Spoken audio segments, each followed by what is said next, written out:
This brother of yours was dead and is alive again. He was lost and is found. The word of the Lord. Thanks be to God.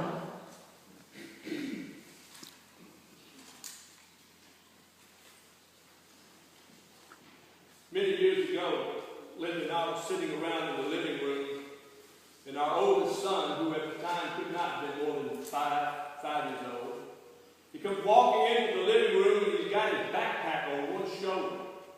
And as I peered into it, I found 2 or 3 little t-shirts, the bottom half of his pajamas, 2 or 3 socks, and a package of saltine crackers. And he announces, "I'm running away."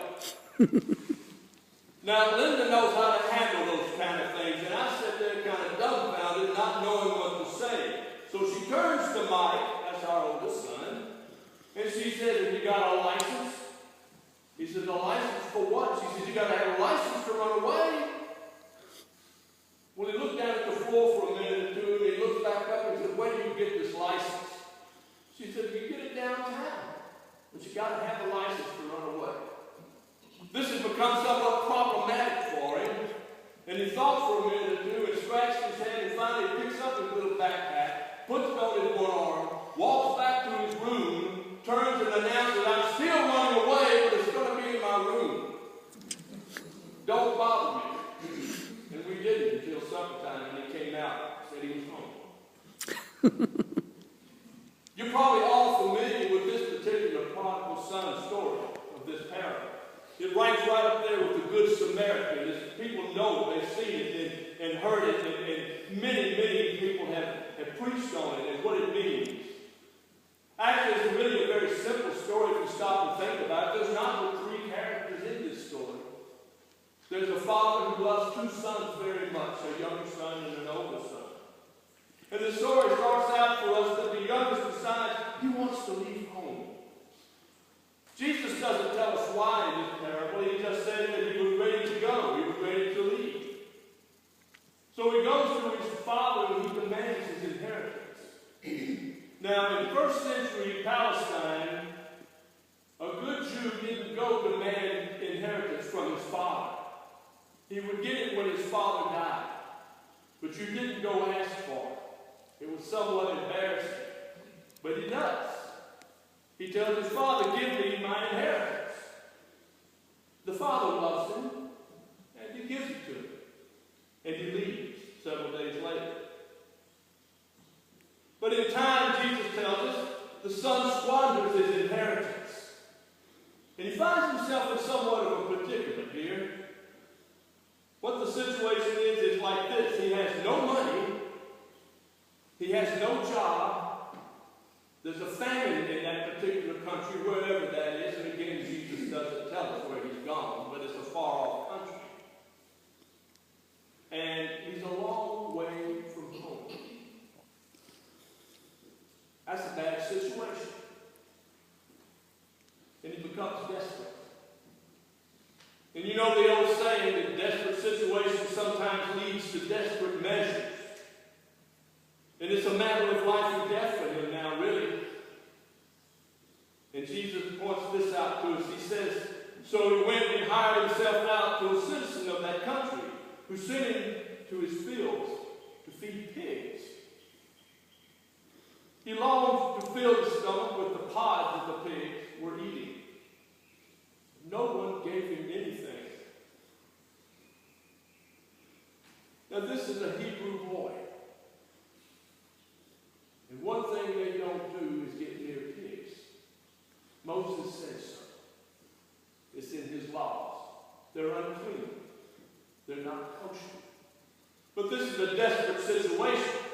And he's trying to stay alive. So this young Jewish boy finds himself in a pigsty, feeding pods to pigs.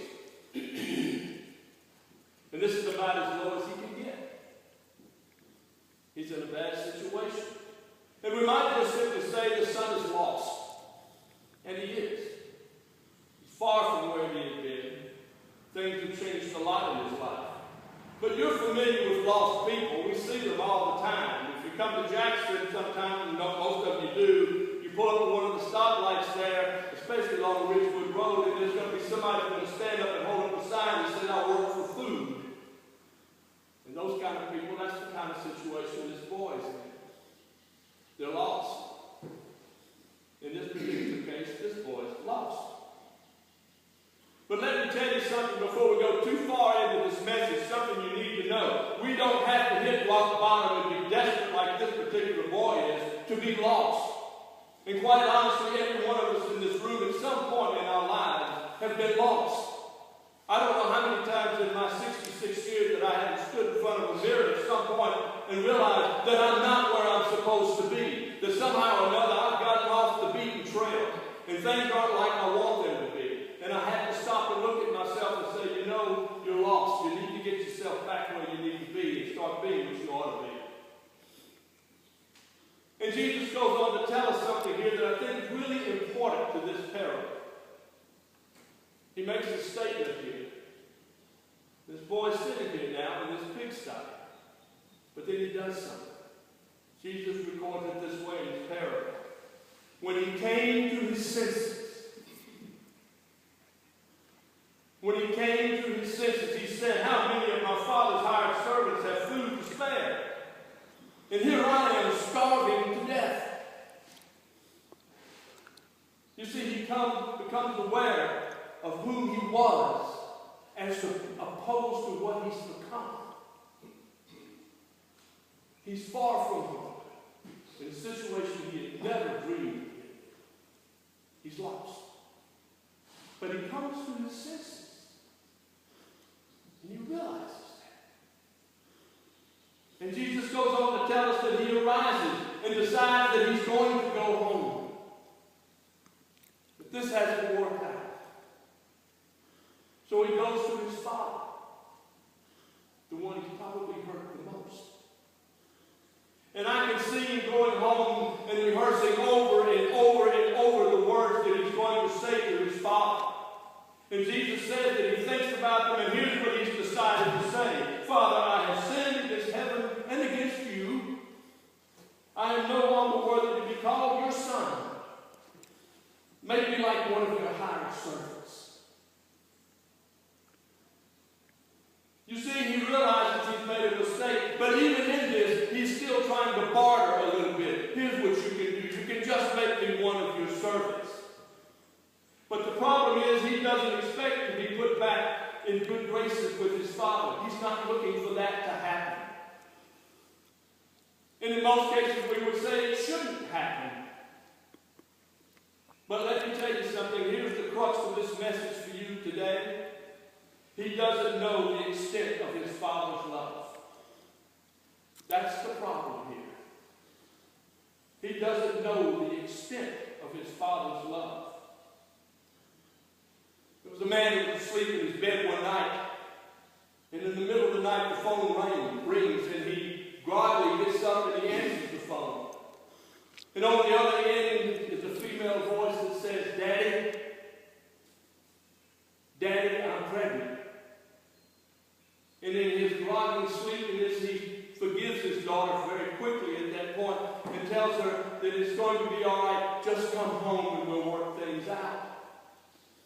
And the next morning he gets up and he writes her a letter. And in the letter he tells her we all make mistakes in our lives. There are things in our lives we wish we could take back, but we can't. But that doesn't mean that we don't love you. We do things that disappoint us from time to time, but that doesn't mean that we don't care. Come home. We'll work this out. We love you. 2 or 3 days later, he gets a call from his daughter. And she says, Dad, I got your letters. She said, I'm a little confused. What is this about? He said, well, you called the other night to say you were pregnant. She said, Daddy, I'm not pregnant. I didn't call you. Somebody must have dialed the wrong number. She said, but you know that's not what I'm calling. I'm calling to tell you what you wrote in your letters. I never realized you felt that way about me. I never realized that you had that kind of love for me. I never realized that you would reach out like that to me, Daddy. Can I come home?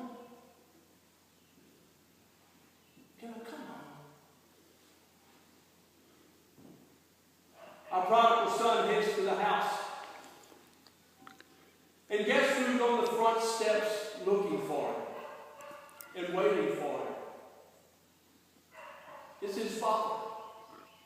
You see, his father had been on those steps the day he left. He went to the steps to wait for him, eagerly waiting for his son to come home. And guess who is overjoyed when he sees his son coming from afar? He springs off the front steps and he runs to grab his son. And he takes him in. And this father is moved by compassion, and his joy carries him down the road. And he throws a robe on him, sticks a ring on his finger, sandals on his feet. They kill the calf and they have a party because the son is home. Because you see, the son didn't realize the extent of his father's love. He didn't realize. And the father is so overjoyed he wants to celebrate with his son. So Jesus says this, "For the son of mine was dead and is alive again. He was lost, but is found." So they begin to celebrate. But there's the matter of the oldest son. Let's don't forget him. He's angry. He comes close to the house and he hears all the partying going on. And he asks the servant what's going on. He says, "Your brother's come home. And your daddy's holding a party for him. We've killed a fattened calf. And we're having a party." But the older son's angry. And he thinks to himself, what self-respecting father will take back a son who has turned his back on the family, who's gone and wasted his whole life, has squandered away the family property, and has caused this family grief and untold embarrassment? No, I won't go in. No. But again, the older son doesn't know the extent of his father's love. Do you see what's happened here? You look at the rest of the story. Just as the father went out to greet a son who wanted to come home, he now goes out and pleads with the son who refuses to come home. And in both cases, he loves him immensely. "All I have is yours. I'm proud. I love you. Come on in. Come on in." You see, neither of these sons really deserves what their father is doing. Neither one of these sons deserves to be welcomed back. Not really. They've made a mess of things in our way of looking at things. But here's the news for today. God saves. God forgives. And takes great delight in doing so. And Jesus indicates in this parable that our Heavenly Father is only interested in saving His children. That's what He's interested in doing. Even to the point of going to the cross. Because He loves us. And God saves. God forgives. So where does that leave us in a message for today? I think it's very simple. I think that when we're lost, God our Father looks down the road for us. I believe He does. I believe He longs for us to be in His home and in His fold. When we're lost, God our Father waits and longs for us to come to our senses, to realize that we need to be with Him.